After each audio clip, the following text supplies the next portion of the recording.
Wysteria, energy twister.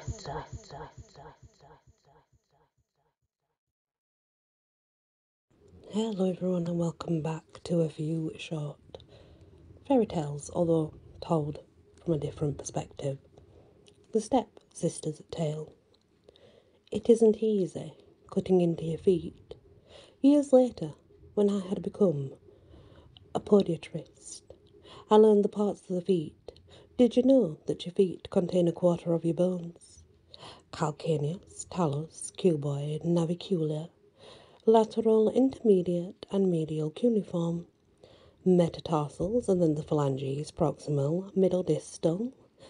They're beautiful on the tongue, these words from a foreign language. My sister cut into her heels, which are in the hind foot.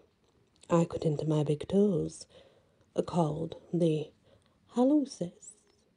She cut into flesh and tendon, and sinew. I cut into bone between the phalanges, through the interphalangeal joint. That's in the forefoot, which bears half the body weight. To this day, both of us walk with a slight limp. The problem is, you do desperate things for love. We loved her, the woman who wanted us to be perfect, unblemished skin, waist like a corsetter's dream, feet that would fit even the tiniest slipper. And so we played the aristocratic game of identity. To identify the princess. Sometimes it's a slipper, sometimes a ring.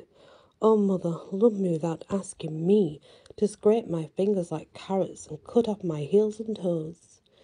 Eventually, she became your favourite daughter, the Cinder Girl, the princess designate. She was the best at being perfect, but abuse will do that to you.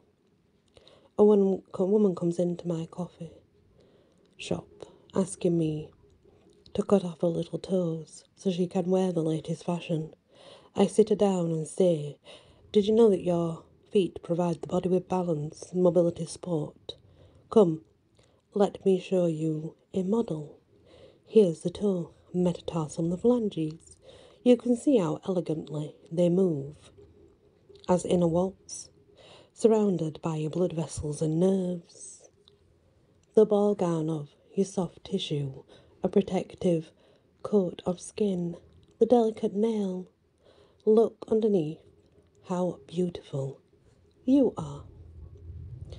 That's the end of that one. The clever serving maid.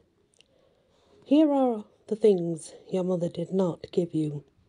A chest filled with linens for your marriage bed, a casket of jewels to wear on your wedding day, a handkerchief spotted with her own red blood, a talking horse named Falada. Here are the things she did. Your life, of course, a tendency to get in and out of trouble since you were a scullion. And now here you are, so grand a lady's maid. But you are thinking you could be grander still, so you tell the princess to put on your plain brown linen while you dress yourself in a sky blue silk. It suits you better anyway. And then you get on Falada. The prince doesn't even notice the substitution. Why should he? You've been in service since you were 12. You can sound as articulate as a duchess, or more so. The way the butler is somehow always more impressive than the king. But you have to shake your head when you look out the window and see her in the courtyard. The princess is hopeless at tending geese. She'd make a terrible queen. If she can't control a flock of geese, how could she control a household? A diplomatic mission. Troops sent into a battle. Queens have to know these sorts of things, not just embroidery. And look at the stable boy pestering her. You would stick your knife into him, then he'd stop being obnoxious. You're sad when Falada dies, which wasn't your doing. He was an old horse, what did anyone expect? But the princess is inconsolable and cries all day. Her soft white hands are developing blisters, her nose is getting freckled. All right, you say, let's end this charade. I'm not the princess. The problem is, the prince has already fallen in love with you. but he has a weak chin and eyes like gooseberries. So you decide there's adventure out there somewhere. Countries you have not heard of, seas that you have not sailed, another future. Then either the one reserved for the serving maids or princesses. As you walk through the castle gates, the king is threatening to put you in a barrel filled with nails and have you dragged through the streets as punishment. The prince is begging you to stay. The princess is looking confused as always. The head of Falada calls from above the gates. Where will you go, false maid? And you answer, anywhere I please, and nowhere in particular. The air is cool, the way it usually is, after a night of rain. The birds, cacophonous.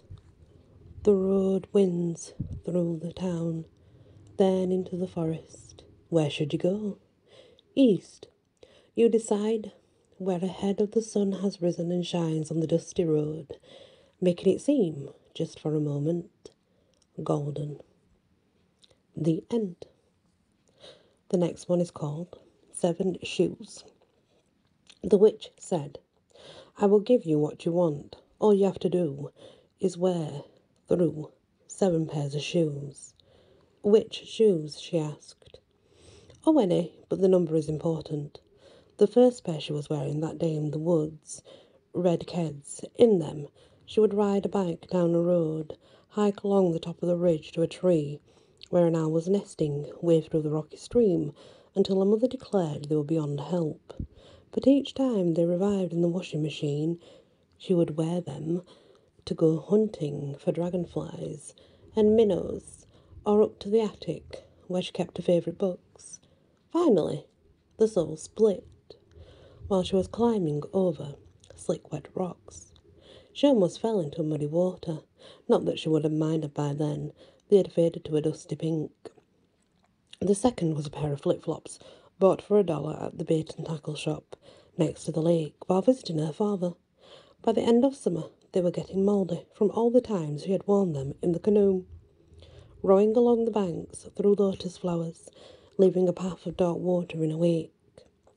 Finally, on a fishing trip, the strap broke and she walked back barefoot, carrying the trout in a basket, almost sorry it would be her dinner that night, with butter and parsley. The third was a pair of silver sandals, worn to the spring formal with a long blue dress, the colour of the sky, that reminded her of both Amelia Earhart and a princess. They lasted an hour. The buckle snapped. After that she danced barefoot in the gym, holding hands with her friends under basketball hoops decorated with paper streamers.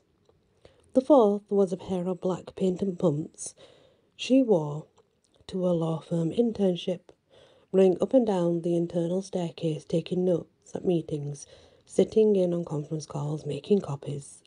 One day, while she was hurrying to the deli to pick up sandwiches, her left heel got caught between 2 bricks of an ancient city sidewalk. She twisted her ankle and laddered her pantyhose. The painted leather cracked. The fifth pair was a pair of sensible boots that lasted through 4 New England winters, while she trudged along a familiar track from dorm to classroom to library and back. By the time she graduated, the leather tops had separated from the rubber soles, so water seeped through and soaked both layers of her socks, but the degree was worth the wet feet. The 6th pair were white satin and cost as much as a dress, which she had found in a second-hand store, red silk, probably from the 1950s. She danced in them carefully. They felt so delicate and made her feel delicate too. Later, she wrapped them in tissue paper and stored them beside the veil of antique lace, the bouquet of silk roses. They were shoes for just one day, as in a fairy tale. They had served their purpose. The 7th was a pair of bedroom slippers she wore through the soles by walking back and forth in the apartment until her daughter was sleeping. Then she would sit at her desk beside the crib and work on the dissertation while the words swam in front of her eyes. She was so tired. Like minnows in a stream, she wondered where that image had come from. One day she realised the slippers had worn right through. There were holes under her toes. She had not even noticed. By then she had forgotten the witch in the woods. One day she was walking through the campus, where she was now a professor, she met a woman who asked, "So, have you started writing your stories?" "Sort of," she said, wondering how this person, dressed in a raincoat with a colour kerchief over her head, a very Eastern European, knew that late at night, when the papers were graded and her daughter had gone to bed after finishing homework, she would sit at her computer trying to write. That morning she had put on a pair of red Keds that for some reason always made her happy, even though the weather channel had forecast rain. "I'm working on a novel," she replied. "I've always wanted to be a writer since I was a little girl." "Good," said the woman, patting her on the arm. "You're now ready to be one." And that's the end of that fairy tale. Never heard it before. First time that I've heard it, actually. But interesting. Thank you for listening, and many blessings. Wysteria. Energy. Twister.